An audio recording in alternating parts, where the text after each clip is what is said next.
data Sri Mulyani berbeda dengan Menko Polhukam Prof. Mahfud MD tentang 349 triliun transaksi mencurigakan.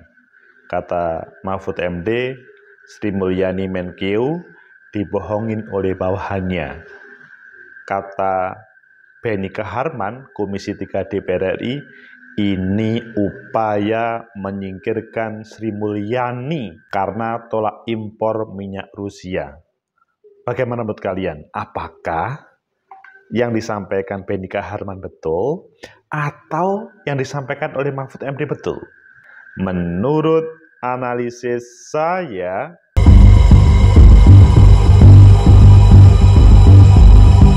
Assalamualaikum warahmatullahi wabarakatuh. Salam sejahtera untuk kita semua. Pecinta masa depan negeri, tegakkan kebenaran, lawan ketidakadilan.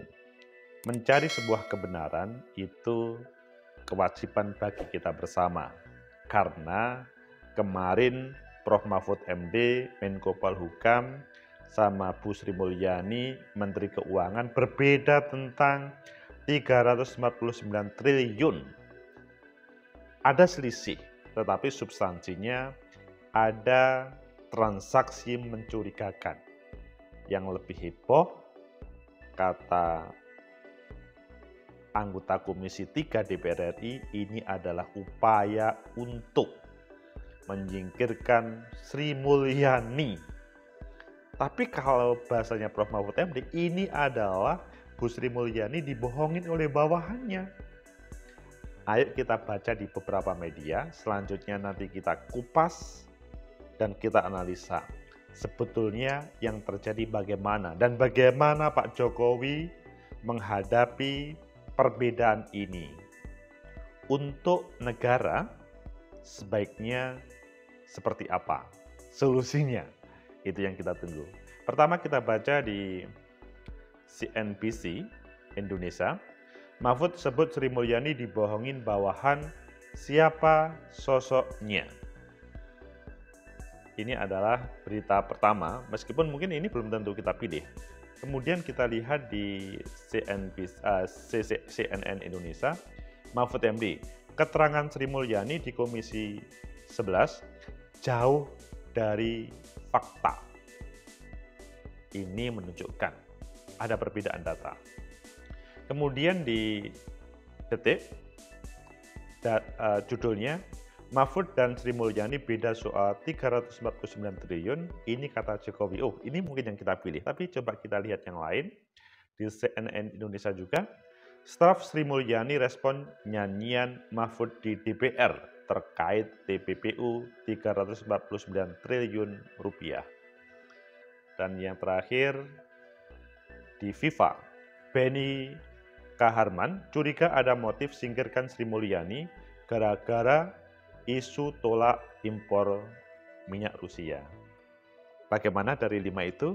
Kita pilih yang tengah saja, bagaimana tentang Pak Jokowi, meskipun nanti kita hubungkan dengan yang lain.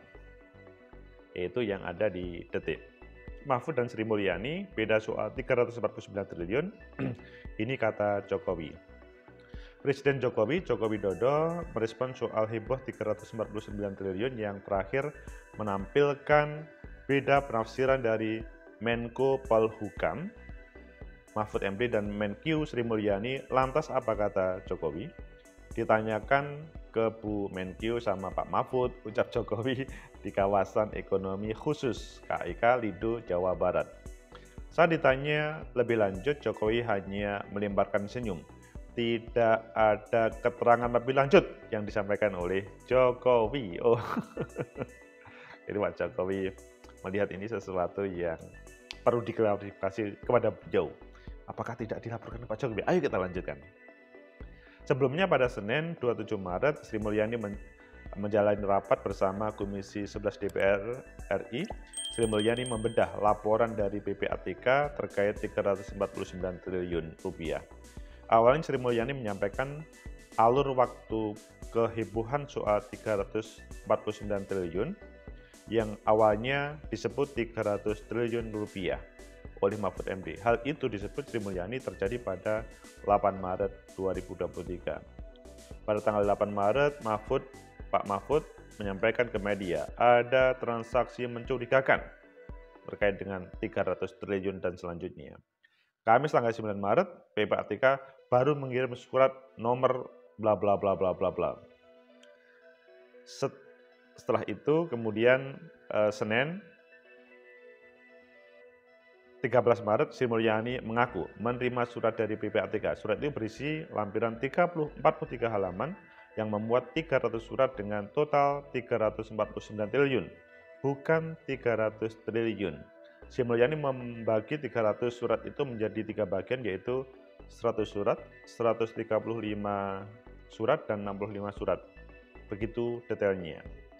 100 surat dengan nilai transaksi 7,74 triliun dari periode 2009-2023 yang ditujukan PPATK ke aparat penegak hukum lain. 65 surat dengan nilai transaksi 253 triliun yang isinya adalah transaksi debit kredit. 135 surat dengan nilai 22 triliun yang isinya transaksi yang berhubungan dengan pegawai Kemenkeu. Jadi dibagi menjadi 3. Sehingga yang benar-benar berhubungan dengan kami ada 135 surat, nilainya 22 triliun, bahkan 22 triliun ini 18,7 triliun itu juga menyangkut transaksi korporasi yang tidak berhubungan dengan pegawai Kemenkeu. Jadi ini ada pemilahan, ada yang pokoknya dipukul rata semuanya. Sedang 2 hari kemudian pada Rabu 29 Maret, Mahfud selaku Ketua Komite Koordinasi Nasional Pencegahan dan Pemberantasan Tindak Pidana Pencucian Uang hadir di DPR untuk mengikuti rapat.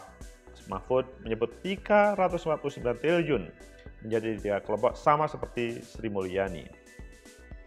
Kelompok kedua, kalau kelompok pertama, kelompok kedua, kelompok 3, sehingga jatuhnya 349 triliun. Ini kita singkat saja karena panjang. Berikut data agregat. Wah, ini yang disampaikan keduanya. Penjelasan PPATK. Mahfud selalu meminta Ivan selaku Ketua PPATK memberikan penjelasan dengan menyampaikan berikut. Ini tidak mau mengkonter pendapat siapapun. Dengan rasa hormat, dengan rasa kerendahan hati, hanya ingin mengungkapkan fakta sebenarnya terkait dengan klaster yang terjadi. Wow, ini banyak penjelasannya. Dan endingnya adalah alasan kenapa PPATK memberikan data oknum plus nama perusahaannya karena kami menemukan perusahaan-perusahaan itu adalah perusahaan cangkang yang dimiliki oleh oknum sehingga ini agak bisa dikeluarkan. Tapi kami tidak, dan selanjutnya. Wah. Pecinta masa depan negeri, kita lanjutkan terkait dengan Benny Kaharman ya, yang katanya mau menyingkirkan Sri Mulyani karena tidak mau impor gara-gara isu tolak impor minyak Rusia. Ini kalau Benny Kaharman ini menjelaskan tentang yang berbeda. Intinya adalah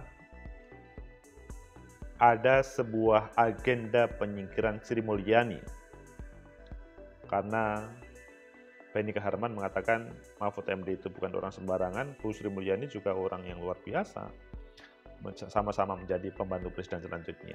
Pecinta masa depan kita, tegakkan kebenaran, lawan ketidakadilan. Itulah yang terjadi, perdebatan, dan kalian bisa melihat bagaimana perdebatan di media antara beliau berdua. Dan yang lebih asik adalah beliau sama-sama dipanggil oleh DPR RI menjelaskan tentang apa yang terjadi. Bagaimana menurut kalian dengan pertanyaan pada awal tadi, apakah ini murni perbedaan atau memang ini adalah usaha untuk bagaimana Bu Sri Mulyani itu disingkirkan, atau memang ada sebuah kebohongan dari bawahan Bu Sri Mulyani? Dan sebetulnya mungkinkah ada agenda-agenda yang lain? Menurut analisis saya, pertama itu ini adalah sebuah dialektika yang menjadikan orang lebih percaya terhadap para pengelola negara. Maksudnya bahwa mereka sama-sama ingin menampilkan terbaik untuk negeri ini menurut versi masing-masing. Kita acungi jempol terhadap Prof. Mahfud MD, kita acungi jempol kepada Bu Sri Mulyani, dan adapun yang lainnya adalah sebuah usaha. PPAT kan luar biasa. Jadi kalau menurut saya perbedaan ini merupakan ya cara pandang ya antara Menko Polhukam sama itu ketua tim dan Bu Sri Mulyani sebagai Menkeu. Di sini ada perbedaan cara menjelaskan mengapa terjadi perbedaan. Solusinya adalah ya mereka segera duduk bersama supaya data yang sebetulnya substansinya sama, tapi cara menyebut berbeda, akhirnya kemudian terjadi perbedaan. Yang menjadi perhatian adalah keduanya sama setuju bahwa ada 300 lebih atau 3,3 triliun rupiah transaksi 330 triliun rupiah, kalau dalam bahasanya Prof. Mahfud MD 349 triliun rupiah yang menjadi perhatian negara terhadap orang-orang yang pencucian uang, transaksi mencurigakan. Kalau ini ada titik temu menurut saya luar biasa. Sehingga lebih baik ya yang ditampilkan Prof. Mahfud MD kemarin juga diikuti oleh Bu Sri Mulyani, begitu juga DPR RI. Sehingga tidak ada pikiran hidden agenda. Tapi yang kedua, tadi kan yang disampaikan oleh Benny Kaharman, anggota Komisi 3 DPR RI, ini adalah dalam judulnya FIFA, nanti mungkin bisa diklarifikasi ya. Ini ada motif singkirkan Sri Mulyani gegara isu tolak impor minyak Rusia. Kalau menurut saya kok ini jauh ya. Seandainya ini terjadi, maka tidak ada hubungannya. Karena memang pada kesempatan ini PPATK menyampaikan kepada Mahfud MD terkait dengan 349 triliun tersebut. Bahwa Bu Sri Mulyani perlu mendapatkan informasi yang valid dari bawahan itu penting. Ya, kalau ada bawahan yang tidak beres, harus segera ditindak. Sehingga pada kesempatan yang analisis kedua ini, semoga saja Bu Sri Mulyani segera mengeksekusi orang-orang yang melaporkan data yang berbeda. Atau membuat Bu Sri Mulyani semacam, ya kok berbeda ya di hadapan publik dengan Mahfud MD. Dan kalau misalkan ada salah satu atau dua langsung dipublikasi, maka tidak akan ada orang yang bermain-main. Tapi kalau pertanyaannya atau kemudian jawabannya tidak ada, ya ini harus dicari titik temunya, titik mengapa terjadi perbedaan. Kalau menurut saya sih sama datanya, hanya cara membaca yang berbeda.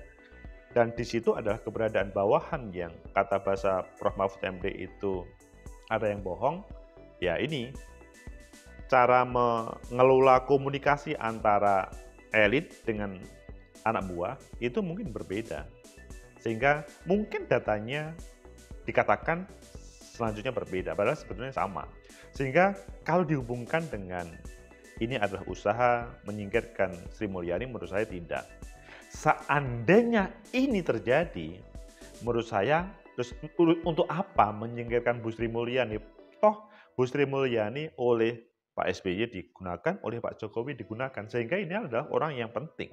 Tetapi pada kesempatan ini adalah perlu mempertanggungjawabkan secara bersama. Mempertanggungjawabkan tidak cukup pada 349 triliun itu, tetapi terhadap orang-orang di bawah Kemenku yang nakal-nakal itu. Itu paling penting.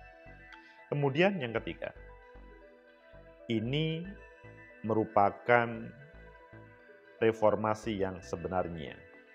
Jadi, mengadu data dengan di hadapan publik, semua media menyorot, kalau dia berbohong pasti akan ketahuan. Di sini perlulah keterbukaan secara kolektif. Sebaiknya keberadaan Pak Jokowi sebagai presiden untuk segera mendudukkan beliau-beliau itu. Tapi kok saya percaya ya, Bu Sri Mulyani sama Pak Mahfud MD komunikasi. Dan sebetulnya endingnya nanti adalah sama.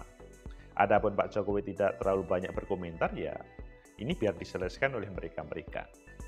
maksudnya Bu Sri Mulyani sama Pak Mahfud MD, begitu juga teman-teman legislatif. Semoga ini mencerahkan untuk Indonesia tercinta, karena orang-orang yang melakukan transaksi mencurigakan itu adalah tidak bertanggung jawab terhadap negara.